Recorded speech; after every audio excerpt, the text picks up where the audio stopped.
wherever you are, you realize that you're free. You can do anything. You know, this world is open to us. And I've just met so many people who are isolated. People who say they are depressed don't even know why they're depressed. They're not aware of that. I think that's very, very important to get in touch with who we are.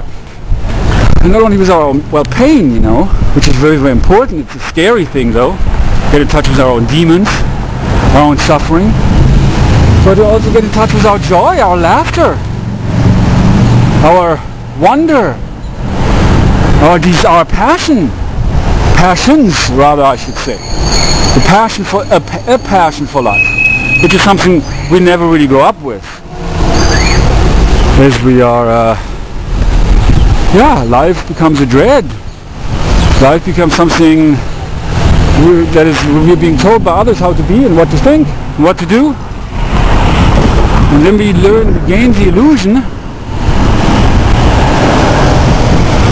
that life is about the pursuit of those things which we have lost touch with as children. And so it's about how to reacquaint ourselves with those powers that not only work it out, but work at it. Work on ourselves. That's where it begins, right? And to do that, you got to really take time to look within. And there you will find the answers. There you find yourself, there you find God. You find love. And then life is a matter of just expressing that which you have found. And so of course it's difficult, you know, if you are very angry, if you feel down on yourself, down on life. It's almost impossible to connect there because you stay wrapped up within yourself, within those feelings, those destructive feelings. But you can learn to move beyond that. As you become engaged in the dialogue, not only with me, but with others. And when you start thinking about things in a whole new way, you know, in a whole new way of being, just really evolving into your essence, into your authentic self, your inner self, because it is about community building. And we here in this world, very simply put, you know, are here to help one another. And we can do that. And through the eyes of others, we can learn to see ourselves more clearly. Really, I mean, how else can we experience ourselves if we don't talk about what it is we think? How can we become aware of that? I mean, this goes way beyond opinions, right, and viewpoints and perspectives we all have. This is about the exploration of knowledge as applied, or in regard to how we apply that knowledge of self and life and the truth we have come to find, which is ultimately what will set us free. We realize freedom is in the best sense of the word free.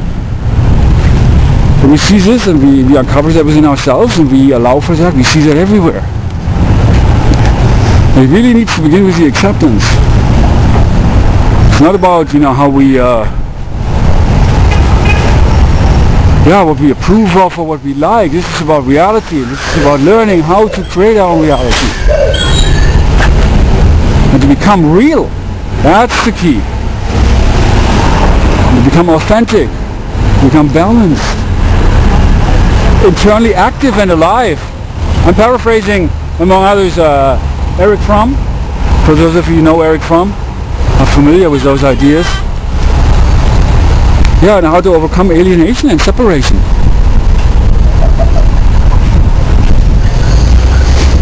And to become a fully functioning human being.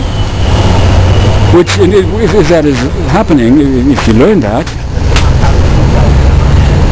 and learn also another book by Mr. Fromm, The Art of Loving, if you learn that art, you're able to give that freely. And you have developed peace as an attitude and happiness and love as an attitude. It's a way of being.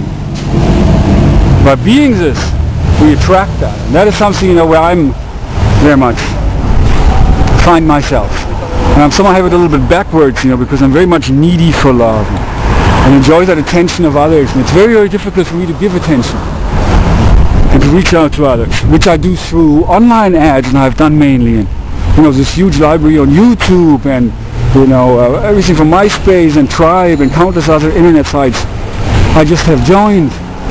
And once in a while might have put an ad, or haven't even put out a blog yet.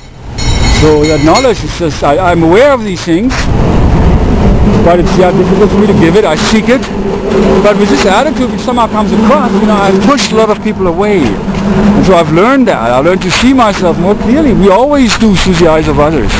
Absolutely. That's an art to be cultivated, to be learned. As is life. And that's the whole point here. That's the paradigm, rather. The assumption under all of this. Which is, basically these things you cannot really argue with. It's a very, very simple awareness, If you just look at the process of evolution, which time in itself evolves. We lead the process, we lead the way. This is again something that we have never learned, which is why this is so important, and to really have to begin on this process, and to unite others. This is about community building. Through communication we create community. This is not only here in San Francisco, and with, it is all around the world. It's an awareness that people gain, that a shift is taking place, a change. Well, it's not only coming, but it's about for us really to becoming aware, for using the time to become aware, and to not stay stuck in the old paradigm. And to rise above, and to reclaim our humanity, which is our birthright. Here's really life is evolution in action.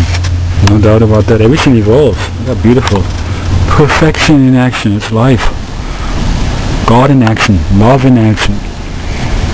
It's been difficult for us, to really see that because we moved away from that. Moved away from unconditional love, from being connected to the source being love, being all, being one, right? We are that. We feel like a garden, we're all flowers in that garden, just getting ready to bloom. Unfolding in our God essence. Realizing that first of all, and then to actualize ourselves based upon that awareness.